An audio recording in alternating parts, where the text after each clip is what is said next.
واحد السلام عليكم يا المتتبعين، كي دايرين؟ لاباس عليكم؟ اموركم مزيانه؟ ايوا الحمد لله والشكر لله. كيما تابعتوا معنا الفيديو اللي حطينا البارح ديال فرح الفاسي، خرجت كتبكي او كتشكي على المتابعين ديالها والناس اللي كيبغيوها. كتقول بان الزوج ديالها خانها عمر لطفي. ايوا نتوما تشوفوا شكون اللي يثق في الرجال كحل الراس ما عمركم تثقوا فيه. كيمثلوا على الناس في مواقع التواصل باللي الحب بيناتهم وكيبغيو بعضياتهم، وهما كل واحد كيجر لجيه. هاد النهار نهار اش غنقول لكم، نهار صعيب على عمر لطفي. ما كانش كيحسب ليه ان الزوجه ديالو غادي تخرج في مواقع التواصل وغادي تفضحو بديك الطريقه اللي قالت في الفيديو. الحمد لله انا مرضيه ورضات الوالدين واقفين معايا، وهذا الشيء باش عرفتو وشديتو على حقيقته، بانت لي الحقيقه قدام عينيا. عمر لطفي وفرح الفاسي كانوا منذ 3 سنوات وهما وصلوا للطلاق، ولكن كانت الهضره ما خرجاتش لمواقع التواصل، كانت بقات بيناتهم.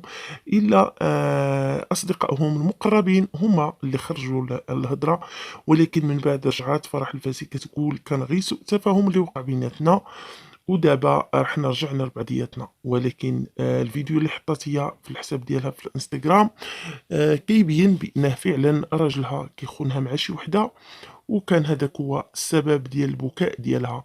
نطلبوا الله الا كان هذا الشيء يعني بصح، الله يخفف عليهم هذا الحزن وهذا الالم، لان نتوما شفتوا الحزن في عينيها كتبكي مسكينه. يلاه كتوفى الاب ديالها العام اللي فات، وهذا العام توفات ليها الام ديالها، وحطات الراس على عمر لطفي، قالت فيه الاخ وفيه الاب وفيه الزوج.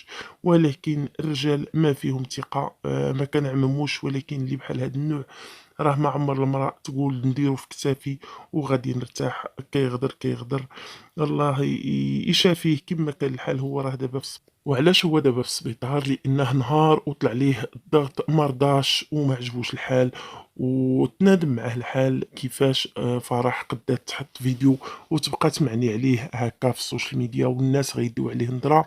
وبطبيعه الحال كيفكر حتى البنيه ديالو ما غاديش يقدر يتفارق معها، ولفها بزاف.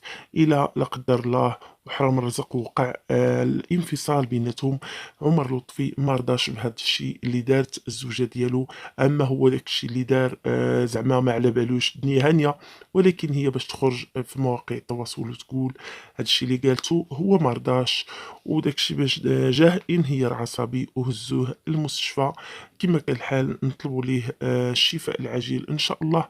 وإلا كانوا باقيين لبعضياتهم، الله يجعل ربي يزرع المحبه بيناتهم على وجه ديك البنيه، والله يهدي ما خلق.